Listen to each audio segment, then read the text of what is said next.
조합제 TV 시청자 여러분 안녕하십니까. 2019년 8월 10일 오후 8시 넘어섰습니다. 황교안 대표는 오늘 또 바빴습니다.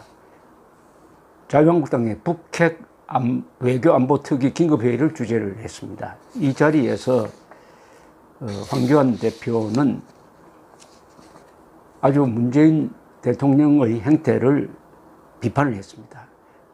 사실상 우리 국민들의 생명과 안전이 김정은의 손아귀에 들어가 있다 해도 과연 과언이 아닌 상황이다.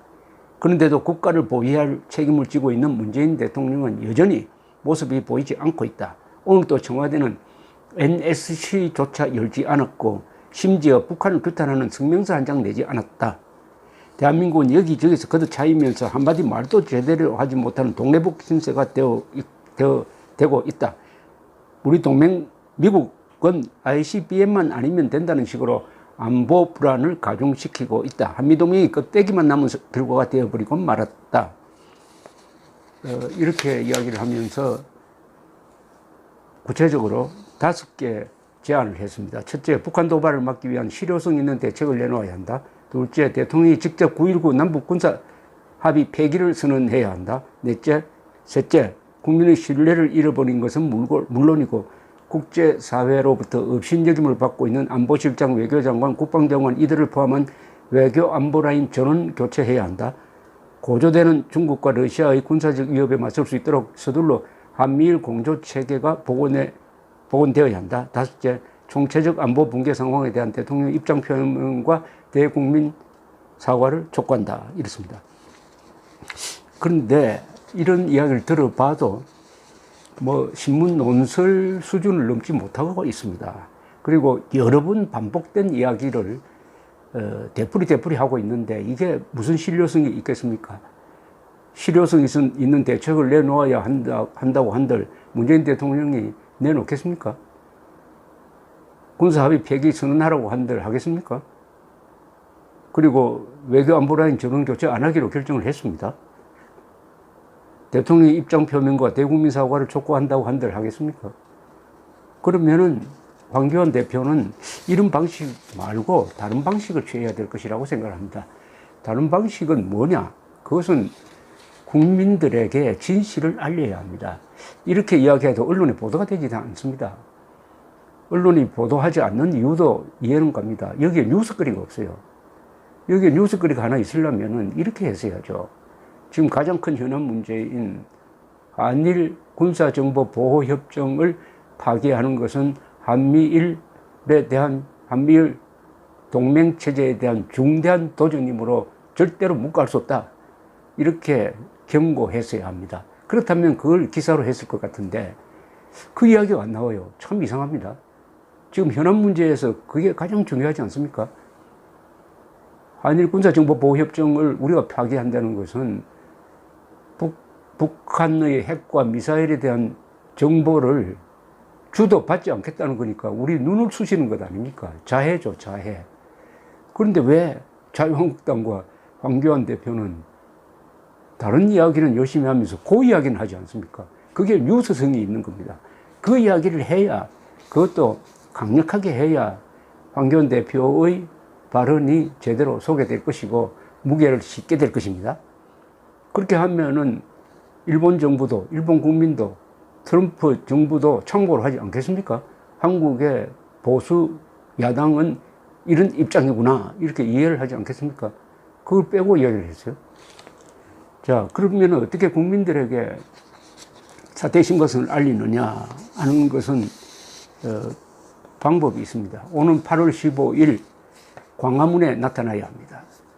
황교안 대표는 자유한국당 국회의원들을 끌고 자유한국당 당원들에게도 비상소식을 알리고 해서 8월 15일 정오 광화문에 나와야 합니다. 그리고 정부가 주최하는 8.15 행사에는 참석하지 않아야 합니다. 왜냐? 정부가 주최한 8.15 행사는 당연히 건국 71주년 행사여야 하는데 문재인 대통령은 대한민국의 건국을 인정하지 않습니다. 작년은 건국 70주년인데 행사를 하지 않았어요. 해방된 날만 지금 기리고 있습니다. 그리고 올해를 건국 100주년 행사, 100주년으로 길이갔다고 해놓고 하지 않고 있습니다. 그래서 한국은 지금 생일이 없는 나라가 되었습니다. 건국기념일 없는 나라는 지구상에서 없습니다. 사생활은 이야기죠. 따라서 이 점을 추궁하는 의미에서 황교안 대표는 정부 주최의 그 행사에 가면은 건국절을 기념하지 않는 문재인 정권의 반헌법적, 반대한민국적 행위에 가세하는 것이 됩니다. 가세하는 것이 됩니다. 이렇게 하면 안 됩니다. 예를 하나 들까요? 2008년 건국 60주년 행사를 경복궁 앞에서 했습니다. 이명박 대통령 때입니다. 그런데 난데없이 야당은 1948년 건국을 인정할 수 없다면서 따로 어디로 갔느냐 하면 김구 기념관에 가서 행사를 했습니다. 김구 기념관에. 그것을 따라가라는 이야기가 아닙니다. 그런 전례도 참고를 하고 해가지고 만약 이번에 문재인 대통령이 나타나는 그 광복절 기념 행사에 가면은 그것은 대한민국을 사생아로 만든 문재인 대통령의 삐뚤어진 역사관에 동조하는 것이 될 것입니다. 거기 가지 말고 바로 건국 71주년 행사가 있는 광화문에 나와서 마이크를 안 잡아도 좋아요. 하나의 청중으로 참여하는 정도의 성의를 보일 필요가 있습니다. 그리고 이번 8.15 행사는 여러 애국단체가 광화문에서 집회를 하는데 아마 가장 주목을 받는 것은 정광훈 한기총 대표 회장이 지금 주도하고 있는 문재인 하야 촉구 국민대회가 될 것이라고 생각을 합니다. 하야 촉구를 자유한국당이 당론으로 채택한 바는 없습니다.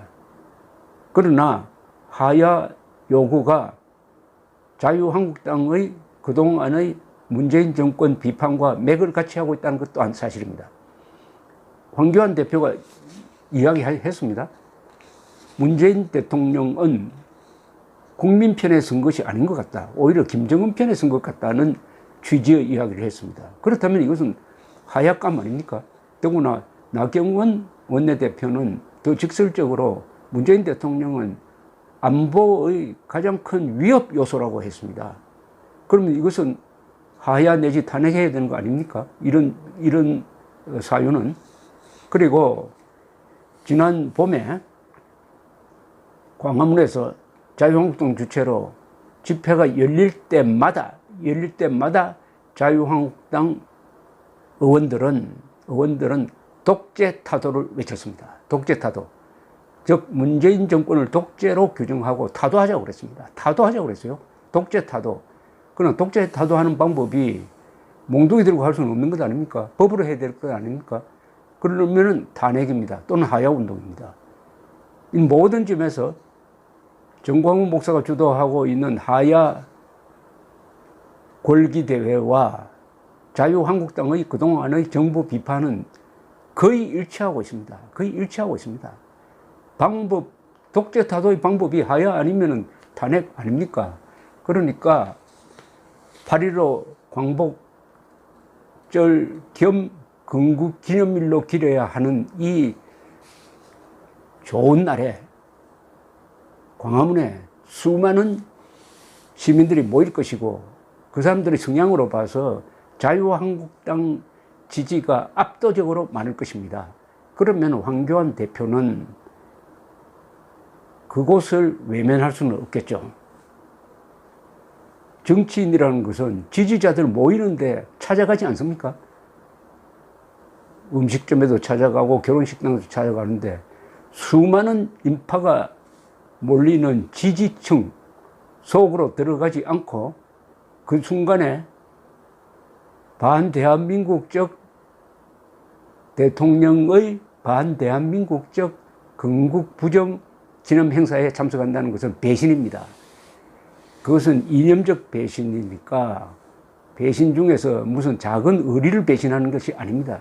역사관과 헌법 정신이 걸려있는 이런 중차대한 날에 황교안 대표가 아주 현명한 선택을 해야 될 것이라고 하는데 그 선택은 분명합니다.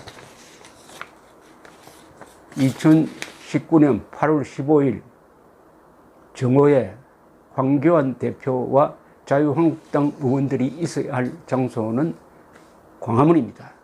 감사합니다.